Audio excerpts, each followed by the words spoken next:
Galileo noted that the cannonball's motion has two components, a forward component and a perpendicular component.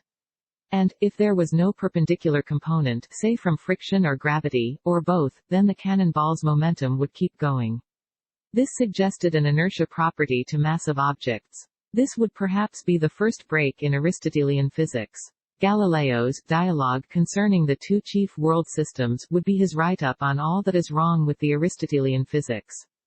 Galileo transferred the physics of a cannonball to inclined planes. He noted that balls accelerate down the inclined plane, but keep rolling for much longer on the flat surface, until friction slows it down.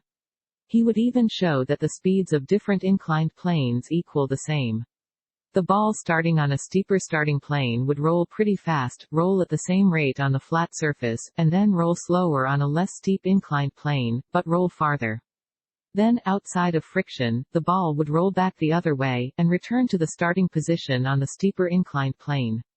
This alone was revolutionary and enough to put Galileo's name in the physics books. But he did so much more. And, it was an opening volley between mathematical science and the Aristotelians and the Church.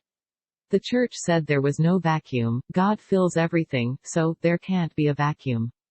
This goes back to Church Father Irenaeus Against Heresies, Book 2, Chapter 4. The absurdity of the supposed vacuum and defect of the heretics is demonstrated.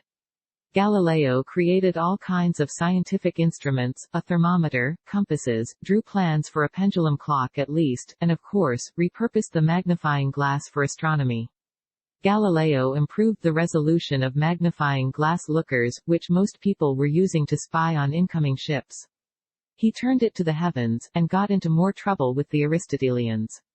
He found the phases of Venus, similar to that of the Moon. He found 4 moons of Jupiter, hence they became known as the Galilean moons. This alone was enough to prove the Copernican sun-centered cosmology. But then he was able to resolve the Milky Way into countless stars. All this and more he wrote up in his Starry Messenger. Galileo's 2 New Sciences shows he was a great mathematical scientist indeed. Galileo argues that scale matters, that you can't just make the same machine of small size large, you need to design it differently. Galileo points out that a vacuum between plates holds them together.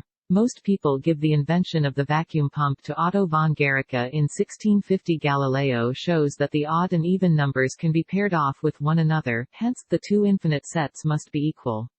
Most people ascribe the mathematics of the infinite to George Cantor in the 1800s.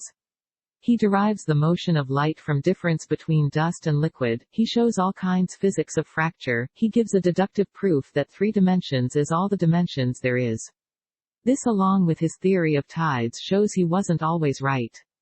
But, it's interesting that he tried. This was all too much for the Roman Catholic Church. Galileo was summoned to the Inquisition, shown the instruments of torture, and sentenced to lifehouse arrest. Galileo received visitors. Among them was a John Milton, who wrote, in Book 8 of Paradise Lost, Solicit not thy thoughts with matters hid, leave them to God above, him serve and fear, of other creatures, as him pleases best, whatever plact, let him dispose, joy thou in what he gives to thee, this paradise and thy fair Eve, heaven is for thee too high to know what passes there, be lowly wise, think only what concerns thee and they being, dream not of other worlds. Do not think, leave thought to God, dream not of other worlds. As with the backlash from the Enlightenment that came from the translations of Arab texts in southern Spain, so with the Renaissance. As we've seen with the Giordano Bruno and Galileo, the non-mathematical science were not going to just change their viewpoints. They were going to prevent the new facts, logic from disproving them violently. The above picture is a wood engraving of Giordano Bruno. The bottom picture is a sculpture of him, standing where he was burned at the stake. The new mathematical science of Galileo, Kepler, Copernicus, and Bruno was not going to last. What really allowed mathematical science to last was the Reformation, started from a religious devotee himself, Martin Luther. Martin Luther nailed 95 complaints against the Catholic Church on a German church. But what he did next really ended the Catholic Church's power. He used the printing press to mass produce and spread the knowledge around. This kicked off the 30 Years' War. Kepler lived through the 30 Years' War. The Reformation spread throughout Europe. England and Spain reacted quite differently and dramatically. Spain reacted with the Spanish Inquisition. England would become the new Greece. King Henry VIII was previously married to a Catherine of Aragon, daughter of Spanish rulers Isabella and Ferdinand II. So, to break with Catholicism, required breaking treaties and relations with the Spanish. She gave birth to Mary, who would become Queen of England for a time. She would try to reverse the Protestant movement in England. Mary died of some ovarian cancer, leaving her Protestant half-sister Elizabeth I. Elizabeth was the daughter of King Henry VIII and Anne Boleyn. King Henry VIII had Anne Boleyn investigated for treason. She was convicted of adultery and plotting to kill the king. She was beheaded. Anne Boleyn left no male sons to become kings. And, with Mary dying of cancer, most likely, that left Elizabeth I as the Queen of England.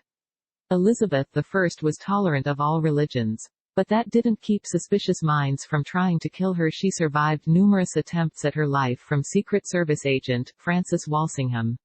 Philip II tried to fight Protestantism. He funded the French Catholic League in their civil war with the Huguenots. He then sent the Spanish Armada to attack Protestantism in England. Francis Drake defeated the Spanish Armada by setting a bunch of ships on fire and ramming them into the Spanish Armada. The defeat of the Spanish Armada was the greatest military triumph in support of free thought in modern times, since the Greeks' triremes defeated the Persians at sea, and the 300 Spartans held the Persians at a narrow pass on land. Although modern mathematical science and the Industrial Revolution were yet to happen, the defeat of the Spanish Armada marks the modern era of free thought. When Elizabeth I died, Fermat and Descartes were toddlers. François Viet was the mathematician contemporary with Elizabeth I's. The height of mathematics was still Cardano's and his associate Lodovico Ferrari's general solution to the third and fourth degree equations. Mathematics was still Greek. The modern symbolic notation had not been developed. Between Viet's using letters for variables and record use of equals sign, algebra was symbolized. Viet did some more mathematics beyond symbology. He solved a 45-degree equation by re-expressing trig functions as polynomials. He came up with a product formula for calculating pi, and solved a lot of spherical trigonometry.